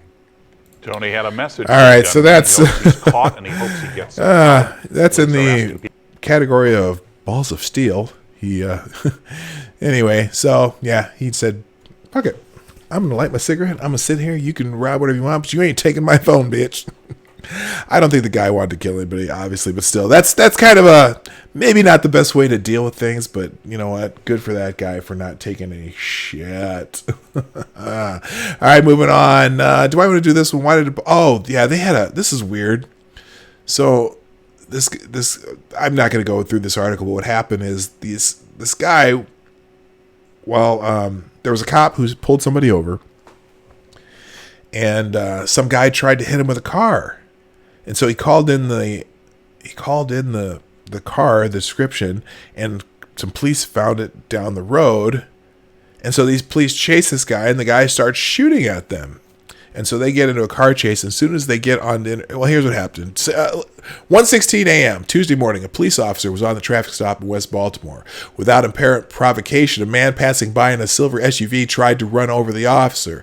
The officer escaped injury, and broadcast a description of the car, which another officer spotted about a mile away. When that officer made a traffic stop, the driver exited the SUV and began firing at the officer with a handgun. The officer was not hit, and a car chase ensued, with the SUV leading police on city streets until reaching Interstate 295, at which time a police major ordered the pursuit terminated over safety concerns. The officers involved in the pursuit, indeed, officers everywhere, were flabbergasted. Here they had a suspect who had attempted to kill 2 police officers, and yet he was allowed to escape because some desk-bound major was afraid of what might happen if the chase had continued. What those pursuing cops understood, what any cop should understand, but what the major clearly did not, was that the escaped suspect, if identified, would be free to roam the city until he perceived the next opportunity to kill some unsuspecting cop. And if the suspect was identified, officers would have to search for and arrest him, perhaps at a time and place that offered him advantages he did not have when the chase was imprudently called off. As fate would have it, it was less than 48 hours later that the officers encountered the man once again, this time in East Baltimore, chasing him through the streets before shooting and killing him. A police officer was shot in the leg and a woman was injured, either by a bullet or shrapnel. Officers recovered the suspect's gun at the scene. All in all, a satisfactory outcome under the circumstances, with the suspect dead and non-life-threatening injuries to a police officer and a passerby, but it might have turned out far worse. If it had, that cowardly major would have borne a share of some of the responsibility. I don't know anything about this major, but I'm confident I know this type, for I've seen the likes of him slithering into positions of responsibility over the course of my police career. So this guy is a former cop. If you want to read about, I'm not going to read more, but he has an interesting take on this, and I'm going to put that one in the chat if you want to check that one out later. And I'll put it in the description down below. Holy God, I have monkey mouth today. All right. We'll be done with articles for now. We should get into Twitter trends real quick, and then we can get out of here. Trading on Twitter today, probably not a whole lot. It was, there's still the hurricane heading towards Florida right now, but it's a pretty slow news day as far as the usual Twitter stuff. Before I get into that, though, thank you for. Actually, no, never mind. I'm an instant fan. Okay. Okay, that's messed up. Okay. Trending number 1 today is Labor Day. Let's see what kind of hell is going to be under the Labor Day banner. I'm sure that somebody will figure out a way to bring the president into it in a negative way, because that's what we do on Twitter or anybody else. Well, first of all, this just in. The annual Labor Day parade in South Plainfield, New Jersey was canceled after homemade explosives were found near a wooded area by the parade route, according to authorities. That's frightening. I think we need to outlaw explosive devices. The annual Labor Day, it was canceled. New Jersey Governor Phil Murphy and his wife, Tammy, had been scheduled to march in the parade. So that story's developing. I'm sure we'll hear more about that today. Yes, description. Thank you, Johnny Hellcat. By the way, good morning. Good morning, Marsupial Gamer and Midnight in Exile. A couple other people showed up. I know I said Johnny Hellcat. Okay. Did I get everybody? I kind of did. I think so. Good morning, guys. Yeah, so that's not good. Oh my gosh. Dave Portnoy. It blew up. Babylon B, the parody site of the gods. Socialists gather on Labor Day to protest the concept of labor. Down with work. Okay, Tom Fitton is really talking about politics. I want to talk about Labor Day, though. Oh, Trump goes after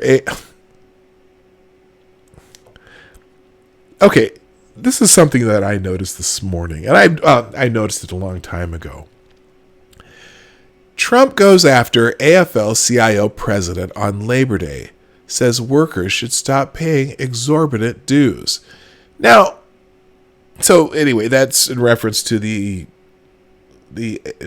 AFL-CIO president went on Fox News and was bashing Trump. So Trump responds to everything, but I always love how, especially the Hill in particular, the Hill. Hey, Chaos, how you doing? Hi, Eve. Whenever Trump responds to somebody, they always write it as though Trump attacked somebody. So I'm going to give you another example of this that I got from yesterday. I think I responded to it. And so let me find my profile and my responses, because I found great humor in this. So did I do this? So here's the thing. So the Hill had this thing the other day. Their headline is Trump targets Deborah Messing after actress calls for exposing Hollywood donors. So here's the article they write. It's just so typical of how media writes. And you know me, I'm not the biggest fan of the president. I gotta clarify that every time. So they write this article. President Trump on Sunday targeted actress Deborah Messing after she called for publicizing the list of donors who are reportedly attending a Beverly Hills fundraiser where the president is slated to appear. So he writes this tweet. I've not forgotten. He writes a tweet about her. I have not forgotten that when it was announced that I was going to do The Apprentice, and when it then became a big hit, helping NBC's failed lineup greatly. Deborah Messing came up to be at an upfront, whatever that's an event, and profusely thanked me, even calling me sir. How times have changed. Now, it's in regards to Deborah Messing. Hollywood Reporter says Donald Trump to appear at a Beverly Hills fundraiser during Emmys week. And she writes, please print a list of attendees, please. The public has a right to know. Clearly out there trying to say, you should harass and shun anybody who ever donates to Trump. So what is Trump doing when he mentions Deborah Messing? He's responding to Deborah Messing, which he has a knack for responding to anyone who talks anything about him, right? But the headline is, Trump targets Deborah Messing. Didn't they spell responds to wrong here? I'm just saying, it's just so typical. Anyway, like I said, I'm not a fan. But I don't think he's the worst person on earth. Anyway, so Labor Day. Anything else about Labor Day that's really actually about Labor Day? Oh, here we go. New York Times. The first Labor Day parade was held on September 5th, 1882 in New York City. Here's how the movement became a national holiday. So there you go. If you want to know about how Labor Day started, check out the New York Times. Analysis, a Labor Day tribute to unpaid labor.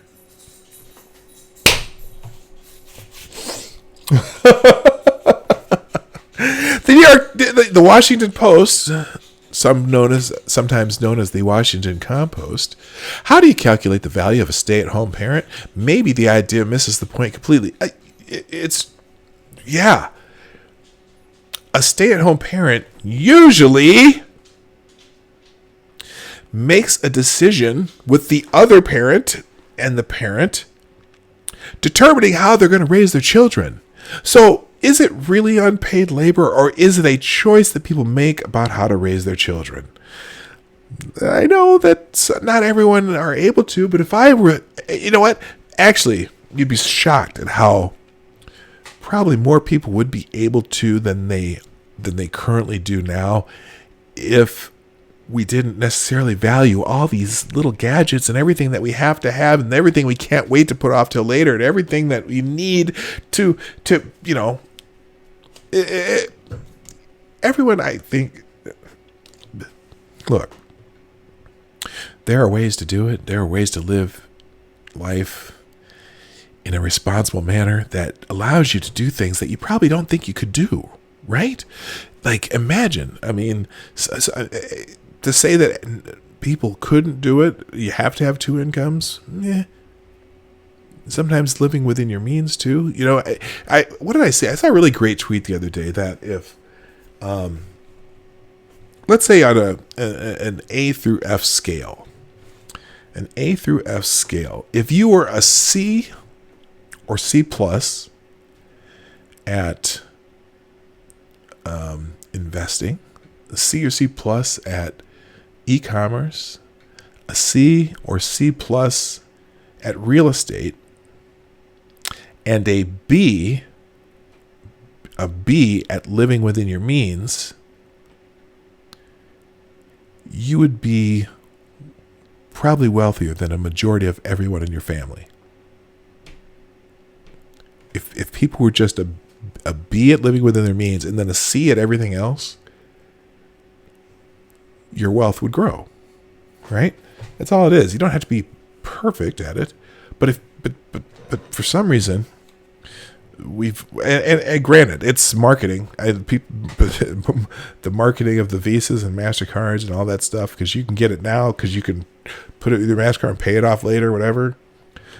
But I'm convinced that people all could become very wealthy if they learn to live within their means. And I know that I don't do it very well. I'm certainly not the example. I'm not the example, although I live a very comfortable life. But some of it's, my wife and I are talking about it now. Hey, we got to start thinking about retiring. So we got to start thinking about how we're going to be able to do that in the time that we want to. So, now we're getting that mindset of, maybe we should think about paying off all our debt. Maybe we should start using whatever we used. Once we pay off one thing, use the extra there to pay off the next thing and get it all cascading down until we're debt free. And then how we're going to start and start putting that money away. Because I got to start thinking about retiring, right? So, but imagine if everyone learned to do that from the day they leave high school, and learn to live with your means. Learn how to, instead of, buying a bunch of stuff on credit, learning just, hey, if I really want something, after I put the part that has to go away and and for my future. And don't say you can't do it. Everyone can do it. You can put coins in your change in a jar for 5 years. You know, I put $80 a month in I fill a change jar about once a month just from the loose change in my pockets. I put it all in a jar, and that's $80 every time I fill it. Okay, if you put that money away, imagine over time how that would add up. But anyway, let me answer a question, my son. Yes is the answer to your question from your text to me. Okay. All right, cool. Yeah, so then you decide what's your priority. Is your priority having a lot of extra stuff, or is your priority raising your kids? You know, I know for the first 4 or 5 years of our kids' lives, our priority was raising our kids, so we found a way to do it that we raised our own kids for the first few years of life. We didn't send them to daycare or preschool or whatever. We found a way to do it. Can everyone do that? Nah, maybe not everybody. Maybe not. The single parent can't do that, right? The single parent has to find a way to do it. But even that. So, you know, I'm pro-choice. I'm not thrilled with the idea of abortion, but being a single parent is often a decision. It's, you know, for some people. Or to behave is a decision, right? All right. Anyway, I don't know how I got on that tangent. Let's move on. Let's get out of here. Let's see. Number 2 is Monday motivation. Let's do one Monday motivation. And our top Monday motivation today, with my slow-ass computer. I don't know what's going on there. Oh, this is the persistence. This is Scott Pressler. He's the guy who's been organizing the cleanups in different cities. Scott Pressler says, I am a dog walker who's now traveling across the country helping people to get out the vote. I'm one person. Imagine if each of us did something. Oh my gosh, we could transform this country. You know, he's doing some cool things. Yesterday, I think it was where was he this time? I can't remember, but he did another let another city clean up somewhere. I can't remember what town it was in. But he's an impressive dude. That dude's going places. All right, enough of that though. Let's move on. Number 3, you are the joy. You are our joy. Okay, that's some K-pop thing. Hurricane Dorian is trending 4 because let's see. Hurricane Dorian is just off the coast of Florida and remains a threat. Hurricane warning in effect for Jupiter Inlet to Volusia, Brevard County line. A hurricane watch in effect north of Deerfield Beach to Juniper Inlet. Okay, if you're in Florida and you know where that is, yeah, I hope you're not there. Let's put it that way.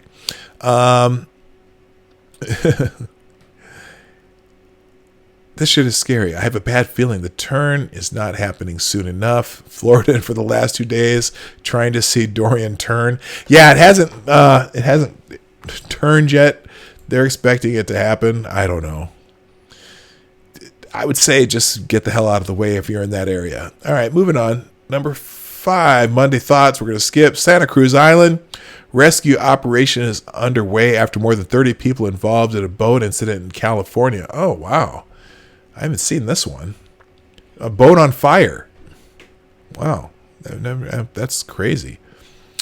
Breaking news, the U.S. Coast Guard has launched multiple rescue assets along with assets from local agencies to assist more than 30 people in distress on a 75-foot boat near Santa Cruz Island. Wow. More details will be available later as this operation continues. That was 4 hours ago. Update. The dive boat, named Conception, caught fire while anchored off Santa Cruz Island early Monday per Santa Barbara County's Fire Department. 5 people have been rescued and 34 remain missing. That is not good. Wow. So, wow. Kamala Harris tweeted about it. My mother has a timeshare on Santa Cruz Island. That's why it caught my eye. But that's trending right now. We'll hear more about that one later. Brian Hoyer is trending. Why? Who's Brian Hoyer? Okay, someone having to do with... So now the Colts' top 2 quarterbacks, Jacoby Brissett and Brian Hoyer, both are former Patriot backups. So the Colts' QB room has become the Indianapolis Patriots. Okay.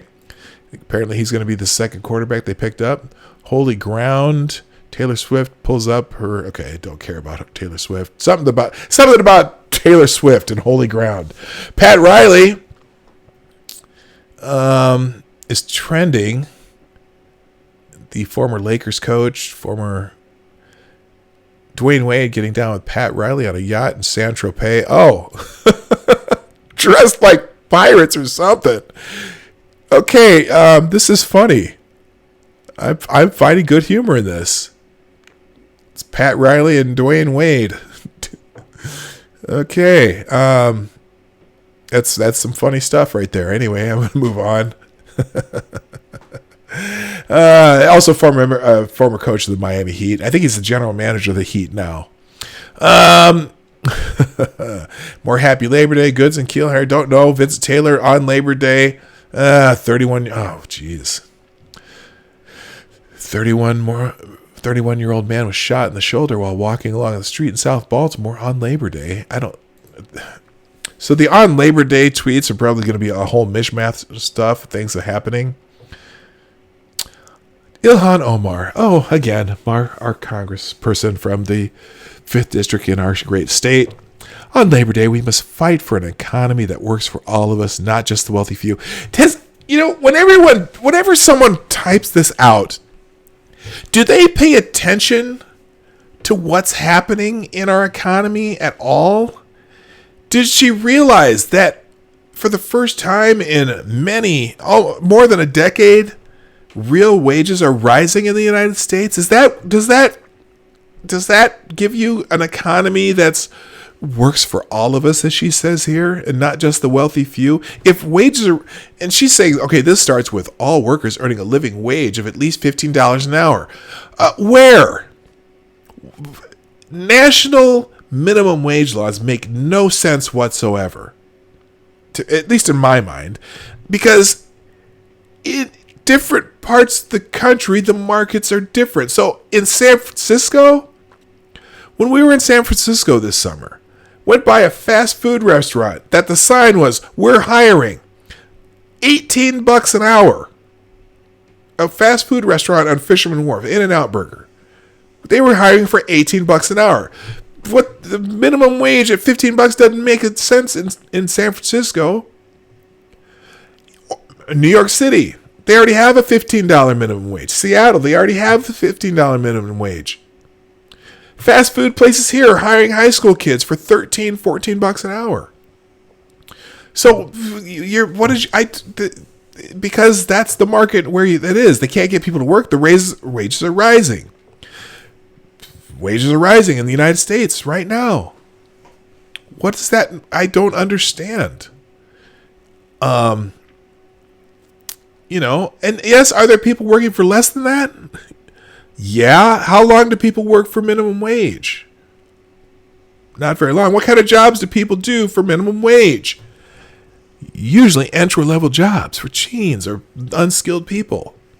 In some places, if you raise the minimum wage, prepare to see iPads doing your ordering at McDonald's. Okay? It's cheaper to maintain the equipment than it is to hire people.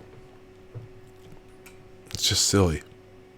All right, so more on Labor Day stuff. There's all kinds of people. It's a mishmash of things. We're not going to go through that. Let's see what else. Anything else? 1 mile per hour trending with cram behind. Okay, this is going to be the last one to look at because the rest I don't care. 1 mile per hour is trending. Latest Hurricane Dorian remains an extremely dangerous and destructive storm, continuing to lash on the Bahamas. Winds up to 165 miles per hour, moving west at 1 mile per hour, Category 5. So that's not good. When a storm sits over something like that and just continually does damage, that's not a good thing. I remember when we were on a vacation once, or we were visiting my parents or whatever, and we came back and our town was flooded. I'm like, wait a minute. Our town isn't anywhere near a river. It's high above water. It's high above everything. Why is my neighborhood flooded?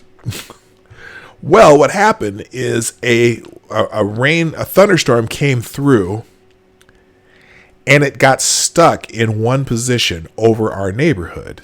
And it was just the weirdest thing. All this rain continued to pour down and pour down and pour down on our neighborhood and literally flooded a part of our neighborhood. Just, the sewers backed up, the neighborhood's flooded. There's places in our neighborhood where water was, 5 feet deep just because the low parts of our neighborhood was where the water settled once this storm front that got stuck over one position flooded. So it's a very, very dangerous situation when something does that. It's this large of a hurricane the whole hurricane's only moving 1 mile an hour. It was just that's not good. So I know that there's been pictures out of the Bahamas of some damage in certain places. 12 hours for this hurricane to move 36 miles. So that's a bad, they're going to need some help in Bahamas. Hopefully there's, like everywhere else in the world, there's going to be a lot of Americans trying to help people out over Hurricane Dorian. I would say,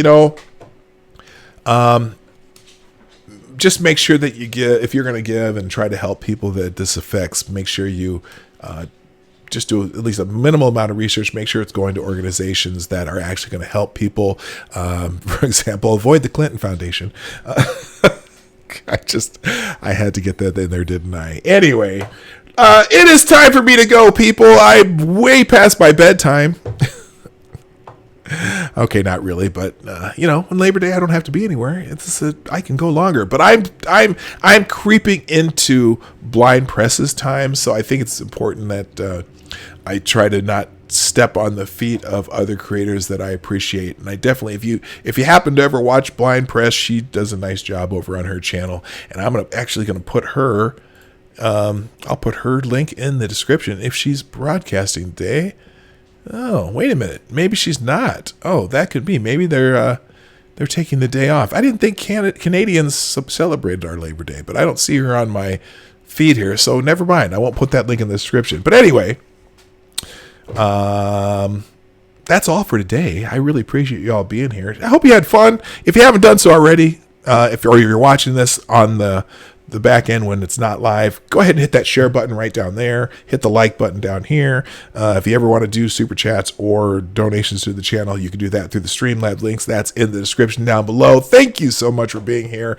I'm here Monday through Friday, 10 a.m. Eastern, 9 o'clock Central, 2 p.m. GMT for people in other parts of the world. But that's all. Thank you, everybody, for being here. And I am Dawg Knight. And I am out of here. Bye-bye.